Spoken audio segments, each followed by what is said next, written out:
పిల్లలు లేని వాళ్ళకి నేను ఎప్పుడు ఎక్స్ప్లెయిన్ చేస్తుంటా కదా, ఎగ్ ఎలా రిలీజ్ అవుతుంది, ఎగ్ స్పర్మ్ ఎలా కలుసుకుంటాయి, పిండం ఎలా ఏర్పడుతుంది, ఎలా డెవలప్ అవుతుంది, ఈ బ్యూటిఫుల్ సాంగ్ లో చూడండి. ఒక స్త్రీ శరీరం నుండి ఒక చిన్న ఎగ్ విడుదల అవుతుంది.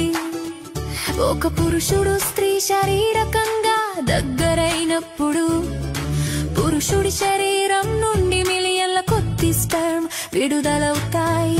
అవన్నీ ఆ ఒక్క ఎగ్ ని కనుగొనడానికి ప్రయత్నిస్తాయి.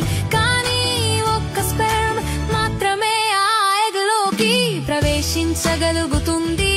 ఆ స్పెర్మ్ లోపలికి ప్రవేశించిన వెంటనే మరే ఇతర స్పెర్మ్ లోపలికి రాకుండా ఉండేందుకు ఎగ్ వెంటనే తన చుట్టూ తానే మూసుకుపోతుంది.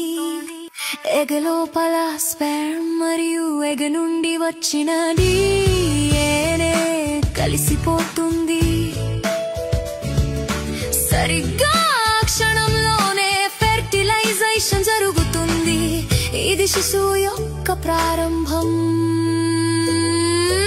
అప్పుడు ఫెర్టిలైజ్డ్ ఎగ్ గర్భాశయం వైపుకు ఫెలోపియన్ ట్యూబ్ గుండా ప్రయాణించడం ప్రారంభిస్తుంది. కొన్ని రోజుల తర్వాత ఎగ్ చిన్న కణాల సమూహంగా మారుతుంది. దాన్ని బ్లాస్టోకిస్ట్ అంటారు.